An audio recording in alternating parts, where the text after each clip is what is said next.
Hai, masih bersama saya, Mr. Z, bicara. Tentu saja bicara tentang kebenaran berdasarkan fakta, data, dan realita. Teman-teman, masih rame di media ya, terkait dengan perseteruan antara dokter detektif dengan dokter yang lain. Terkait dengan persaingan usaha tidak sehat di berbagai media. Dagang skincare, itulah sebenarnya yang terjadi, yaitu adanya persaingan dagang terkait dengan produk skincare. Tidak ada yang lain. Ya, salah satunya adalah dokter detektif yang selalu mereview produk-produk milik ya pengusaha lain atau skincare milik orang lain, kemudian di ditunjukkan ya dengan segala macam cara ya untuk menjatuhkan produk milik orang lain dengan berbagai narasi. Itu artinya persaingan usaha. Kenapa?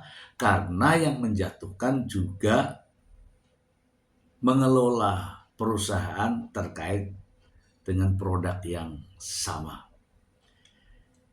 Teman-teman, sebelum kita bahas mengenai bagaimana cara mereka bersaing dalam dunia usaha, mari saya perlihatkan ya jejak digital ini untuk Anda.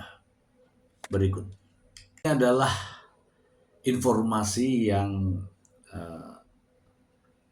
dengan fakta-fakta bahwa produk dari dokter detektif sendiri juga dicabut oleh BPOM ya. Ini ramai di berbagai media. Bahkan BPOM sendiri sudah merilisnya. Namun anehnya dokter tidak merasa bersalah dengan adanya produk yang ditarik izin edarnya. Kelihatannya justru mengalihkan perhatian ini, seolah-olah justru pihak lain lah yang bersalah. Inilah faktanya. Saya ingin membacakan salah satunya berikut ini. Dari Ermol ID, izin edar skincare milik dokter dicabut BPOM. Keputusan ini menjadi sorotan, terlebih Doktip adalah figur yang kerap membongkar kandungan produk skincare pada merek-merek tertentu. BPOM merilis daftar 21 produk kosmetik yang izinnya dibatalkan. Di antara daftar tersebut 4 produk yang terkait dengan Doktip, yakni ACC Face Tonic AHA, AAC Day Cream, AAC SP Oily, dan Amiradem Glowing Night Cream. AAC ya teman-teman ya. Menurut BPOM, alasan utama pencabutan adalah ketidaksesuaian kadar bahan baku untuk produksi dengan data yang tercantum dalam notifikasi. Kepala BPOM, Prof. Taruna Ikrar, menjelaskan potensi risiko dari ketidaksesuaian kandungan bahan tersebut. Risiko yang dapat timbul berupa reaksi alergi bagi pengguna sensitif terhadap bahan tidak dicantumkan pada penandaan. Mengingat tidak adanya informasi kandungan bahan tersebut, kata Taruna dalam keterangan tertulisnya. Tidak hanya risiko alergi, ketidaksesuaian kandungan membuat klaim manfaat produk menjadi tidak valid dan dapat menyesatkan konsumen. Selain itu, ketidaksesuaian komposisi dapat menyebabkan manfaat produk tidak sesuai dengan klaim kegunaan produk yang dinyatakan pada kemasan. Adapun Doktif tidak mempersoalkan pencabutan izin keempat produk kecantikannya itu. Nggak apa-apa, kan saya nggak pernah jualan keranjang produk berbahaya. Pelanggaran ini jelas menyalahi ketentuan peraturan BPOM nomor 21 tahun 2022. BPOM menegaskan tindakan ini murni untuk melindungi kesehatan publik dan tidak memihak siapapun. BPOM memihak pada kepentingan kesehatan masyarakat, tegasnya. Oke, sudah jelas kan? Ini milik dokter detektif. Dari sini saja teman-teman, dari sini saja sebenarnya kita sudah tahu ya. Justru produk milik orang yang sering mencari-cari kesalahan orang lain, justru miliknya sendiri dicabut oleh BPOM. Tapi nampaknya ya seharusnya malu ya teman-teman ya, malu ya ketika kita selalu menjelek-jelekan barang milik orang lain begini, barang orang lain begini, pokoknya jelek semua deh. Ternyata barang miliknya juga sama teman-teman. Inilah yang terjadi. Ini fakta ya teman-teman ya, fakta ya. Kita dengarkan terlebih dahulu dari Kepala BPOM berikut ini. Badan POM aja yang bisa mengumumkan, karena kenyataannya aturannya seperti itu. Tetapi dokter tetap mengumumkan, kami juga tidak bisa bertindak apa-apa. Tapi tunggu, saya bukan mengancam. Bareskrim akan turun, karena dari laporan yang lain. Ini jadi artinya, statement itu, Badan POM aja dalam konteks melindungi teman-teman. Bukan untuk kepentingan kami. Bukan sama sekali untuk kepentingannya Badan POM. Karena ribuan semua orang juga melaporkan seperti ini, produk A, produk B, laporkan dan sebagainya. Badan POM tidak akan kehilangan otoritas. Tidak mungkin negara lewat DPR membuat undang-undang peraturan menyerahkan aturan ini ke A, ke B. Karena memang lembaga ini punya otoritas. Jadi kami tidak akan punya rasa takut akan kehilangan wewenang karena kewenangan kami sudah dijamin oleh undang-undang. Tapi niat kami adalah melindungi teman-teman. Saya kasihan orang yang berniat baik, tapi endingnya karena tuntut menuntut pasti ada kala yang menang kan? Di lain sisi masyarakat ribut. Yang kedua, orang yang dirugikan mungkin kehilangan bisnisnya. Mungkin kehilangan bisnis itu bukan semata-mata karena sikap dari pemerintah. Karena mungkin dia kehilangan kepercayaan. Orang tidak ada lagi yang mau beli. Dan itu bisa diakumulasi sebagai tuntutan perdata, bukan hanya sekedar tuntutan pidana. Apalagi intinya ini bukan persoalan setuju atau tidak setuju. Niat kami, motif kami melindungi teman-teman. Tapi mau jalankan ya silakan, tapi siap-siaplah berhadapan dengan hukum. Kalau dari kami sangat berterima kasih. Jadi tidak perlu teman-teman menekan-nekan kami dengan mengumumkan itu untuk menekan Badan POM. Enak aja nekan-nekan saya. Tanpa itu, saya sudah tertekan sendiri oleh diri saya sendiri karena saya ingin bertanggung jawab kepada Allah dan kepada Presiden. Tidak perlu ditekan-tekan. Tanpa tekanan juga kami bertindak. Itu sikap kami. Jadi, simpelnya, kami cuma ingin melindungi, tapi ungkapan ini mau diikutin atau tidak silakan. Tapi dari penyampaian Kepala BPOM ini, saya melihat ada kecenderungan ya bahwa BPOM ini ingin melindungi semua pihak, tidak ingin membuat gaduh ya. Nampaknya ya BPOM ini melihat ya adanya seseorang yang sering membuat gaduh sehingga menimbulkan keresahan di masyarakat. tujuannya itu ya, tujuannya itu agar semua kondusif, tidak ingin ada kegaduhan karena terkait nasib ya, daripada nasib produsen sendiri, juga nasib para karyawan, nasib masyarakat dan sebagainya. Makanya BPOM tidak ingin ya agar agar semuanya itu menjadi damai. Begitu ya teman-teman ya. Ini kalau saya menilai. Mari kita simak berikut ini. Satu hal lagi, jangan pernah mempermainkan agama dokter. Jadi tahu kamu siapa sebenarnya. Gak ada gunanya daerah kamu mualaf, bukan dengan cara mualaf. Ya, itu uang haram yang kamu makan. Untuk Bang Dery, nasihati tolong Bang Dery, ada teman dekatnya yang sudah dia makan uang haram Bang Dery. Anda sahabatnya, tapi Anda adalah seorang ustadz kan? Katakan sebenarnya meskipun itu teman Anda kepada Bang Dery. Seperti itu. Dan tidak ada sampai sekarang muncul Bang Dery atau Ustadz Felix atau mungkin Ustadz Khalid, tolong dinasehati ya, itu aja sih. Jadi jangan menggunakan kata mu'alaf.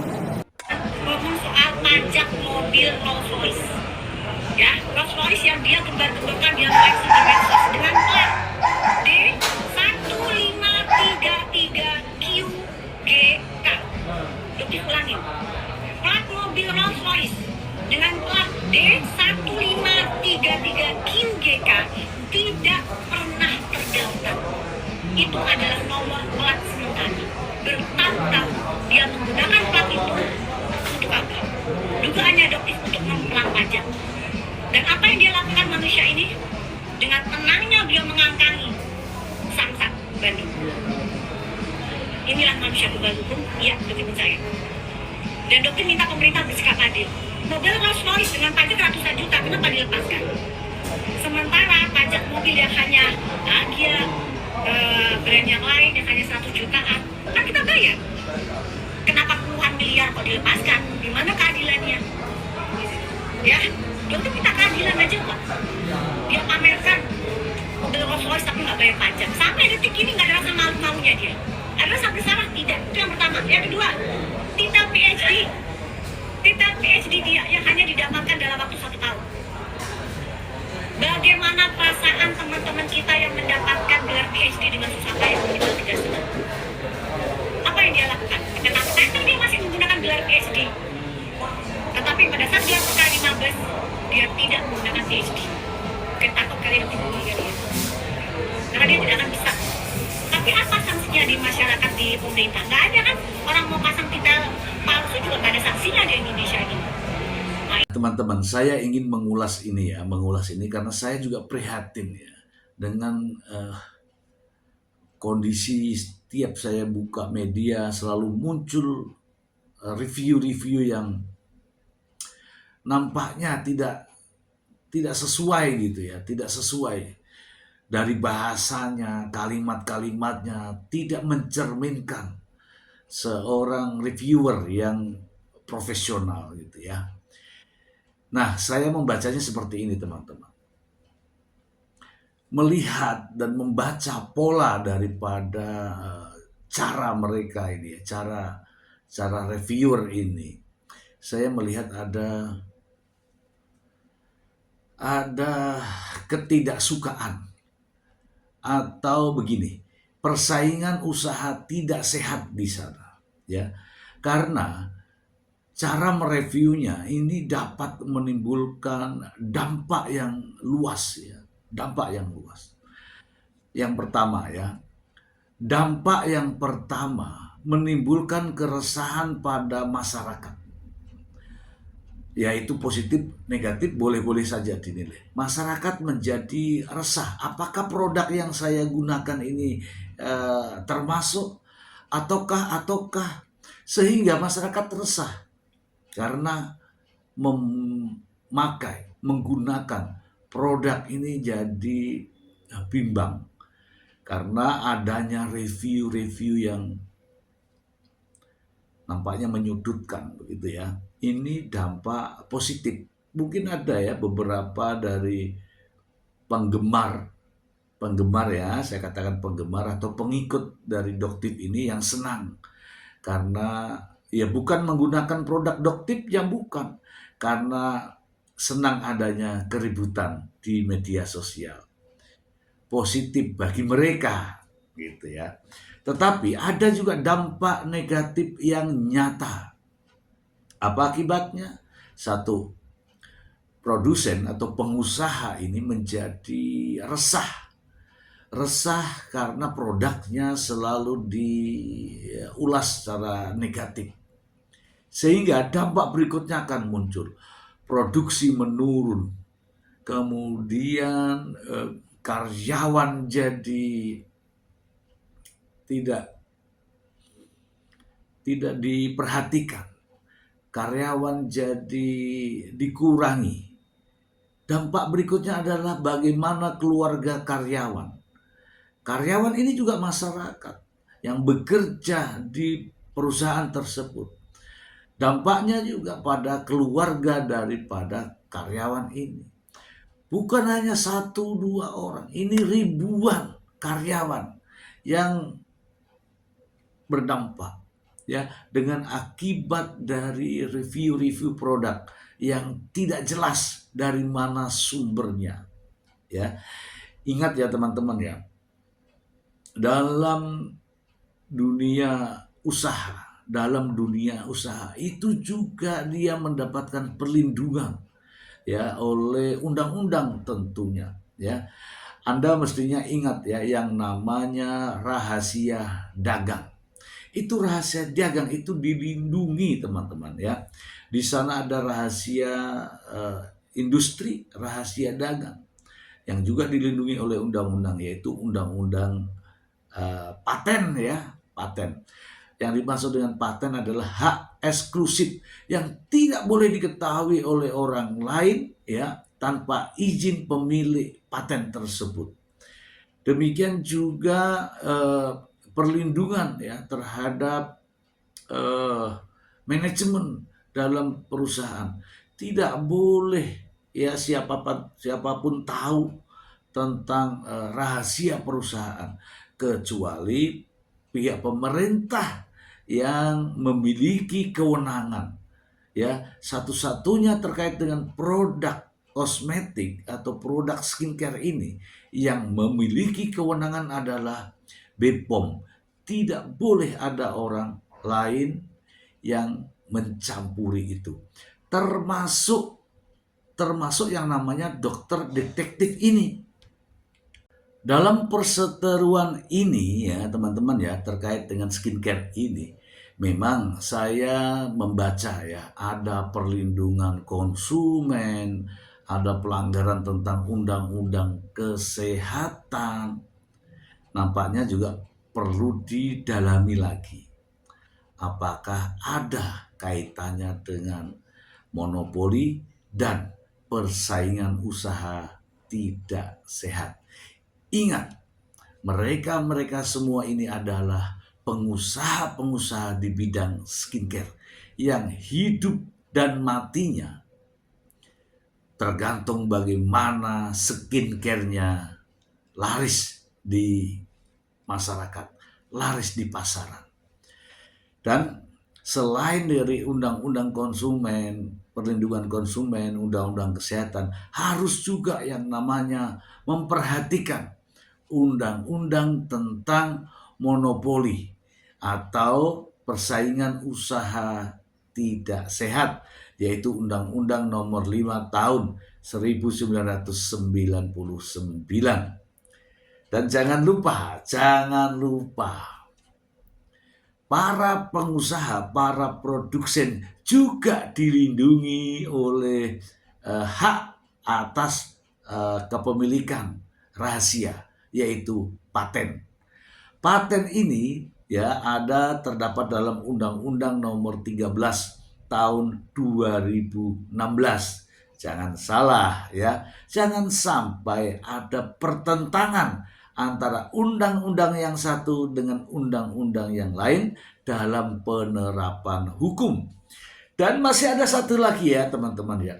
Di sini ada undang-undang yang namanya Undang-Undang Usaha Mikro, Kecil dan Menengah yaitu UMKM. Di sini pemerintah membuat undang-undang ini bersama DPR untuk melindungi para pengusaha, para produsen terkait dengan usahanya, ya, termasuk melindungi para karyawan. Ingat ya, Undang-Undang Nomor 20 Tahun 2008 tentang UMKM. Ini saya menyampaikan agar tidak terjadi ya pertentangan antara undang-undang perlindungan konsumen, undang-undang tentang kesehatan, sementara ada juga namanya undang-undang tentang monopoli dan usaha persaingan usaha tidak sehat. Kemudian ada yang namanya undang-undang paten, ada juga namanya undang-undang UMKM. Undang-undang ini harus selaras ya, selaras, bukan saling bertentangan. Undang-undang melindungi masyarakat ya. Jangan sampai ya pihak penyidik juga jangan sampai menerapkan undang-undang yang satu tetapi bertentangan dengan undang-undang yang satunya. Karena ini semua adalah saling terkait dan selaras. Begitu ya teman-teman. Semoga apa yang terjadi ini ya dampaknya terhadap masyarakat menimbulkan begitu banyak keresahan. Demikian juga menimbulkan kesenjangan di masyarakat karena adanya pengurangan karyawan ini juga digaji bergantung dari perusahaan itu. Ketika terjadi PHK atau tidak bekerja, keluarganya juga semakin menderita. Itu yang kita tidak inginkan ya teman-teman. Marilah berusaha berbisnis dengan persaingan yang sehat. Bekerja sama lebih baik daripada saling menjatuhkan. Itu saja dari saya. Semoga informasi ini bermanfaat untuk kita semua. Terima kasih.